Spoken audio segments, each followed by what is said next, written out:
Okay. You can start, like, Okay. Yeah, should we start? I mean, this is Yeah. pretty, There's only supposed to be like 5 or 6 of you guys, because that's all that's doing it this yeah. until the summer. So It feels oddly official because you're recording, but yeah, it's really laid back. when is the next session, if there is one? next week we're gonna do 2 more after this. Uh-huh. Next week is finance, and then the last week will either be 3D printing or a STEM like coding thing. Wow, that's interesting. Yeah. Oh, yeah. We have to figure out who's available. I love Starbucks. How much does this cost? Like getting a, I think it's like $14 or that's something. it? Yeah. And how many cups? 12 in total. He's about to get this every day for himself, like just carry it I mean, around. it's worth You it. could bring it like to the Thanks, office. It is. It's good, and you can.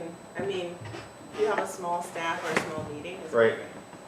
I was expecting it to be around 25, so. No, because it was under that with my latte, so Hmm. I'm. All right, kids, let's focus. Okay. Thanks for making it this morning. Sure. So Naomi and I will kind of run you through a few different things today, both like background kind of on the project, why we're here, and then a little bit as far as tips into teaching. But overall, our project for net impact is called P.I.E.C.E.S. We wanted to name it something, and we kind of made it an acronym based on some of the goals that we want to focus on in the project. So it's project-based learning for the kids, focusing on innovation, exploration, getting them to use critical thinking skills. And then each of them kind of, just the project in essence is about equity and social justice. So it's our P.I.E.C.E.S project. Right. Here's our agenda. So I kind of sent this out via email, but basically we'll tell you our vision, and our vision will encompass explaining to you why you're here today. Why did we ask you to come in and help out? Then we're going to talk about the context. So both in New York City and in Rochester, and just in education in general. We're not going to delve too deeply into any topic because that would just be overload for you, but we will give you kind of a brief overview so you understand what some of the issues in education are. Next, we're going to look at addressing racism, a few things that you can do to address institutional racism, and overall, this entire project will help you to address racism while you're in the classroom. Then we will talk about having of wonderful ideas. This is kind of based on P.I.E.C.E.S, who was like a social psych, yeah. And it's about, so you already know. It's basically about that each child has different developmental stages and certain things they can do at different stages, but it's also about what does that mean in the context of education? How does that affect us as teachers, and what can we do knowing that? Then we'll go on to questioning. So what are the best ways to ask questions, to get kids thinking and to push them further in their development and understanding of concepts? Then we'll talk about signaling, and this is probably one that is a popular one for most people, but how do you get kids' attention? How do you signal them to focus? And how do you like transition from different activities? Then we'll also talk about positive discipline, which is basically this idea of what does discipline look like today, and how can we use discipline as a way to help foster growth in a child, and then we'll finally look at growth mindset. Okay, so why are you here today? Basically, you're here today because we know that people are not typically born racist. This is something that happens over time. But also within education, if you look throughout the U.S., there are really stark differences depending on where you live, where the district lines are drawn, and also depending on your ethnicity, maybe even your language or your gender. So we created this project thinking about how can we best tackle inequities in education, but also racism. And we thought that education was a good place to start because it starts when you're younger and then it just keeps going. So today we're going to talk about how can we create racial equity through the classroom, and how can we close achievement gaps for people who are of different races, of different genders, and maybe from different nationalities as well. Exactly. So speaking of equity, have either of you seen this image before? Does anyone know what it represents? Okay, so that's actually fun because this is one of my favorite images. It's about equity versus equality, right? So equality would be on the left, which is what, maybe a decade ago people would think that's what you're striving for, and that's fine. But what you really want is equity, because equality suggests that you're giving the same to everyone. whereas equity suggests you're providing people with the resources they need.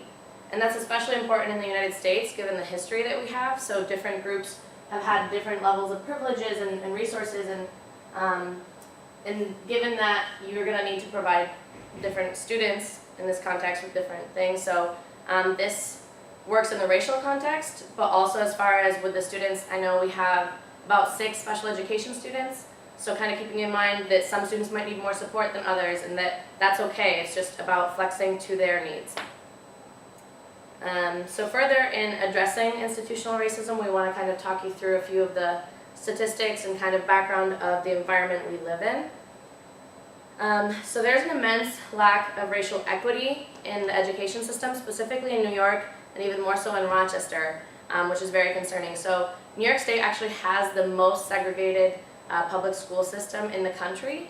And that's just kind of happened in natural pockets that unfortunately makes it so that our diversity index is really low.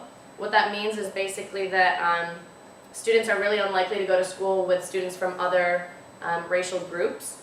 And Rochester right now, out of 18 districts, ranks 16th. So really low in that. So you might go to an all-white school or a school with different groups, even though technically that's not allowed. So New York State specifically also is ranked 49th in the country for equity in education funding, which can be very problematic. So right now, for example, $4 billion are owed to schools in state funding, and this is primarily to schools that are in communities that are mostly of color. So there's even kind of a disparity between the funding that's being distributed. And of course, this is problematic because it can affect the funding in a school, of course, and the resources that students are given will affect their future prospects, right? Whether it's graduation rates, future expected employment. And so that's kind of where we come in as far as supplementing what they're getting in the classroom with added either information or resources that they otherwise wouldn't have access to. Can I add one thing? Yeah. And it's, so being in the field of education, it's very notorious that good teachers, they end up wanting to do good, and so they go to schools like this and they realize they don't have textbooks, they can't get, administration behind them, and most of them end up leaving. So the schools are, seeing a shortage of actually qualified good teachers as well in these communities, which only further adds to the disparity and challenges that the students are facing. So it's really unfortunate. a negative cycle, right? Right. So we also have a very high level of poverty, specifically in Rochester. About 40% of youth are living in poverty, which kind of goes with what Naomi is saying as far as access to even school supplies, which comes in when we go in there also as far as having perspective of, if students are being problematic or if they seem tired or if something's going on, that there might be a bigger story behind that. But when you look at Rochester specifically, so this number for poverty spikes up to 86% in schools that have 90% or higher minority groups. So that kind of goes to show the disparity between on the economic level as well. Does anyone know graduation rates from high school in New York State? By any chance? Want to take a guess? Yeah, take a jab at it. 45%. 40. What? Okay, that's actually a little low, but no. So But in it's New York close. State, it's 80%. Wow. So that's pretty good. But when you look at Rochester, New York, it goes down to 48%. Syracuse. Do you have Exactly right. do you have a slice of it per type of school, meaning if it's a diverse school or a segregated one? So it's not on these slides. Some of the data varies depending on the source, but there is a discrepancy as well between racial groups. Right, Right. yes, we didn't include that today, but. No, just out of curiosity, how big that difference is. The discrepancy is, yeah. So Hispanics are greatly affected as well as African Americans Got it. mainly. I know the white population has the highest graduation rate, unfortunately. Mhm. Yeah, And on a more qualitative level, I know a lot of my friends that I've spoken to from the Rochester area will talk about how it's almost kind of an assumption that someone didn't make it through. Like it's more likely that you say, oh wow, like it's impressive that you did finish high school, or that if you go to college, it's very surprising, versus in other communities where maybe it's closer to 80%, it would be surprising if you don't, kind of thing. So kind of as far as the unfortunate level there. And then same, you see the reverse trend when you talk about dropout rates, right? So in New York State, it's a 6% dropout rate on average. In Rochester, it's a 24%. that goes again, you know, depending on what you have going on at home, it can make it a lot harder to get through your schooling system. So we did have a couple of videos that Naomi found that we can Right, so show you. I feel like it's great if you could actually paint a picture of what it looks like versus us just telling you facts. So we found a couple videos that will give you a little bit of a view inside the lives and inside of the issue. Human egg drop test for the layman. The best test to determine a mattress's comfort and support. 60 years ago today, 9 black students.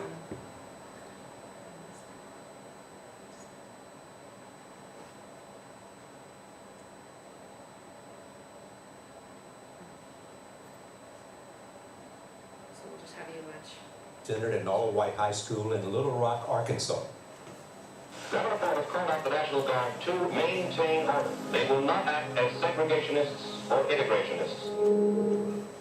The new movie, Teach Us All, honors the Little Rock Nine. It explores how educational inequality still plagues the United States 6 decades later. Bianca Rodrigo is here with the movie and its influential backer. Bianca, good morning. Good morning. Education reform is still such an important issue facing this country. The director of that film is Sonia Lohman. Her directorial debut caught the eye and production backing of Emmy Award-winning filmmaker Ava DuVernay. Ava likens Teach Us All to her critically acclaimed film 13th, which highlights the racial inequities of mass incarceration. I sat down with 2 filmmakers at the Langston Hughes House in Harlem, New York. We're one of the few countries in the world that systematically and deliberately spends less money to educate poor children than affluent children. It's not true that education is equal in this country, because there's still very intense segregation happening in all kinds of forms all over this country. And so what I loved about her film and what she did is I think it spoke to my film 13th in a way, and that we're trying to deconstruct the truths that are supposed to be evident are actually falsehoods, are actually kind of veils pulled over an ugliness that America hasn't dealt with. Teach Us All explores hyper-segregated schools around the country, where at least 75% of students are of the same race. Millions and millions of Black and Latino kids will go through a public education system that does not educate them. The film says children living in poverty continue to suffer. My mom, she makes about $9,000 a year. It's 5 of us. So you can kind of like imagine what we have to go through to survive. What you see in these segregated schools is they tend to get far fewer resources, and very importantly, less experienced teachers. Aside from parents, everyone knows that the teachers are the most influential people in a child's life and their development. Why do you think this country isn't doing more to promote good teachers, to promote and give them better raises? If we were really serious about social progress in this country, teachers would be paid like lawyers and doctors, and we would be not just sort of paying lip service to teachers. What we're seeing is we're really seeing a widespread disenfranchisement. You have children saying, you know, Miss Harnish, I have a quarter, is that enough to buy a book at the book fair? And you just want to cry. And so you dig in your wallet and you give them $10 because you want them to have a book.